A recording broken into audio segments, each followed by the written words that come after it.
Shalom brother and sister yang terkasih dalam Tuhan. Salam sehat, salam sukacita. Bersama dengan saya, Bro Dobi, dari Paroki Santo Paulus Wonosobo dalam Renungan Harian Pembawa Sukacita hari Selasa tanggal 31 Januari 2023. Renungan diambil dari Injil Markus bab 5 ayat 21 sampai 43 dengan judul perikop Yesus membangkitkan anak Zairus dan menyembuhkan seorang perempuan yang sakit pendarahan. Tema renungan yang saya bawakan hari ini ialah Healing from God, kesembuhan dari Tuhan. Ayat yang menarik perhatian saya dari ayat 34. Bunyinya, maka katanya kepada perempuan itu, "Hai anakku, imanmu telah menyelamatkan engkau. Pergilah dengan selamat dan sembuhlah dari penyakitmu." Brother and sister, bacaan Injil hari ini menerangkan bagaimana Yesus berperan sebagai sang penyembuh. Secara alami, sifat Tuhan adalah penyembuh. Ia selalu membuat segala sesuatunya baik, bahkan teramat sangat baik. Dan Yesus bukanlah yang merancang penderitaan dan kesakitan bagi domba-dombanya. Yesus adalah sang kebaikan dan kesembuhan yang ajaib. Dalam kejadian yang tertulis dalam Injil Markus ini, saya membayangkan bahwa ada mujizat bagi sang wanita yang pendarahan selama 12 tahun. Ibaratnya wanita itu dalam kondisi jalan buntu dan frustasi karena sakit menahun yang dideritanya.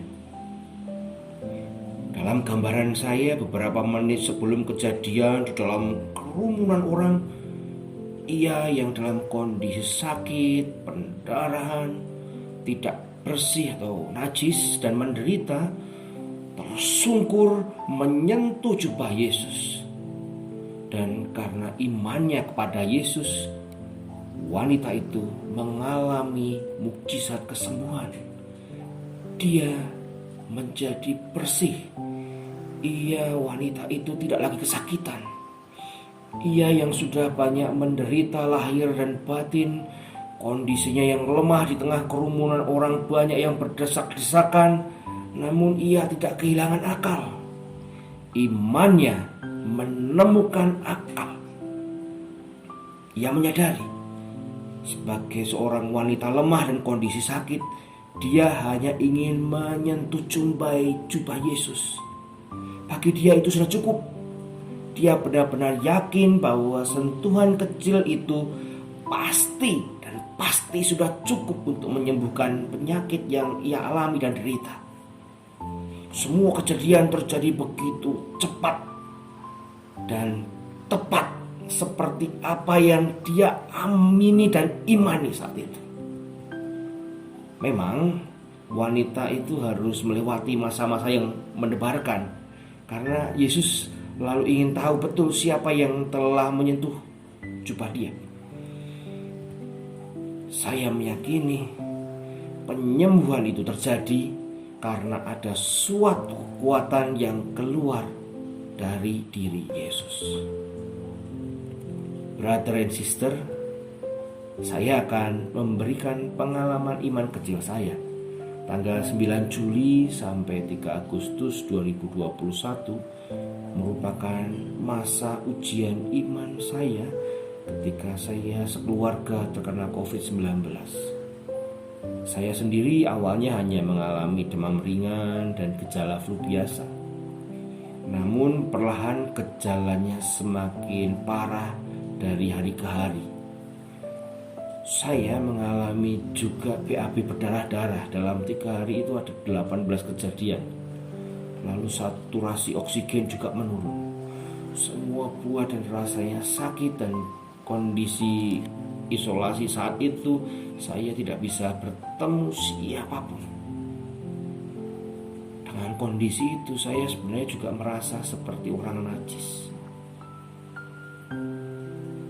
Hari yang saya jalani saya rasakan semakin berat, dan puncak rasa sakit saya rasakan tanggal 22 Juli 2021. Rasanya pada detik itu saya akan mati. Istri saya di balik ruang isolasi itu berkata, "Pak, kuat, ingat Yesus, tumbuhkan imanmu." Saya waktu itu kemudian merangkak rambatan kayak ulo menuju kasur lalu memejamkan mata. Saya doa batin, meminta kekuatan dan kesembuhan darinya. Dan saya juga mengalami mujizat setelah itu. 1 hari setelahnya saya sudah bisa makan 1 sendok. Dan tiap harinya sendoknya semakin bertambah. Dan akhirnya tanggal 3 Agustus saya dan anak-anak dinyatakan sembuh, walau hasil swabnya masih positif. Brother and sister, setiap orang ada kalanya mengalami kondisi jalan buntu menahun, ada pada masa-masa sulit, kritis, bahkan putus asa pada masalah, pada pergumulan atau cobaan yang dialami. Tantangan kehidupan yang amat berat seringkali membuat manusia putus harapan. Namun nyatanya harapan itu di dalam Yesus selalu masih ada. Tiada yang mustahil baginya. Tiada yang mustahil bagi Allah. Manusia dapat saja mengatakan dari keterbatasannya sebagai manusia mengatakan, impossible, mustahil ini aku lewati. Namun tidak demikian bagi Allah yang memiliki kuasa untuk membuat segala sesuatunya mungkin terjadi. Buktinya, penyakit perempuan yang sudah 12 tahun pendarahan sembuh. Brother and sister, menjelang akhir renungan ini ada sebuah pertanyaan reflektif yang menarik untuk saya lontarkan kepada para bro and sis semuanya. Apakah masih ada perkara mustahil bagi Allah yang ditujukan kepada setiap orang itu, bahwa manusia yang meminta pertolongan darinya tidak akan mendapatkan pertolongan darinya? Marilah kita berdoa. Dalam nama Bapa dan Putra dan Roh Kudus. Amin. Tuhan Yesus Kristus, berbicaralah kepada hatiku pada hari ini. Berikanlah kepadaku telinga untuk mendengarkan Engkau dan mengenali arahan darimu. Tolonglah kami semua agar mampu bertumbuh dalam iman yang aktif, penuh keyakinan dan berani mengambil risiko. Kami menaruh kepercayaan pada kebaikan dan belas kasih-Mu, sebab Dialah yang hidup dan berkuasa sepanjang segala masa. Amin. Dalam nama Bapa dan Putra dan Roh Kudus. Amin. Brother and sister, terima kasih. Salam sukacita, berkah dalam.